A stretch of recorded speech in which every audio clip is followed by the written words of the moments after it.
Alright guys, so I've got a glass of chocolate milk here and I need your help making some observations about it. If you were to describe this glass of chocolate milk to someone, what were some of the things you could say about it?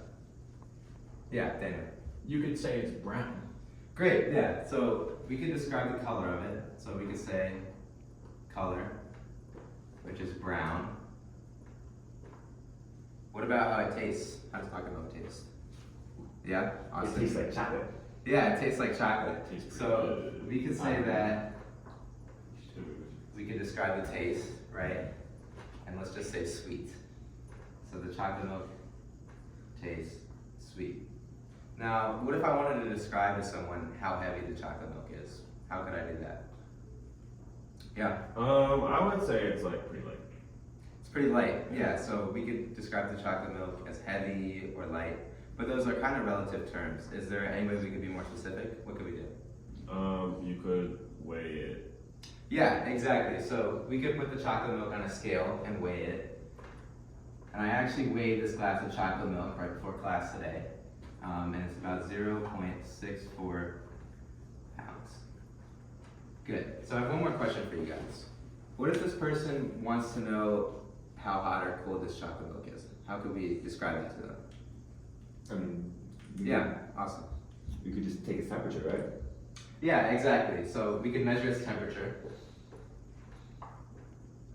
And we don't have a thermometer here, but let's just say it was 35 degrees Fahrenheit. So in both these observations on the right, I'm underlining the number. This is because these observations are considered quantitative observations. So these are observations that we can measure, and they include a number and a unit. So in this case, 0.64 is our number, and pounds is our unit. So numbers and units.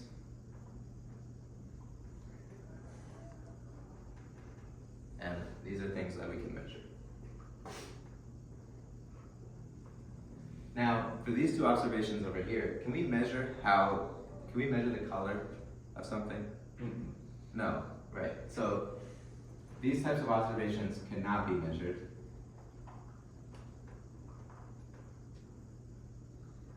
And these are what are called qualitative observations.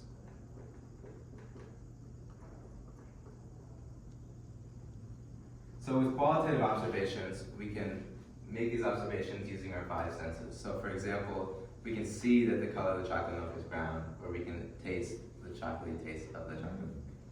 So using our five senses. All right, before I let you guys break out into groups and do some of these on your own, we're gonna do one more example. So let's say that we see that there are 23 bubbles at the top of this chocolate milk. Is that a quantitative or a qualitative observation? Yeah, awesome. It's quantitative because there's numbers involved. Great, yeah. So right here, we know this is quantitative. There's our number, and our unit would be bubbles. Now this one can be a little bit tricky because if you notice how I worded it, I said that we saw that there are 23 bubbles, and that's using your five senses. However, anytime you're seeing a number, that's something you can measure. So in this case, we're counting the number of bubbles. All right, before you guys get into your group work, let's do a quick chant to help you remember.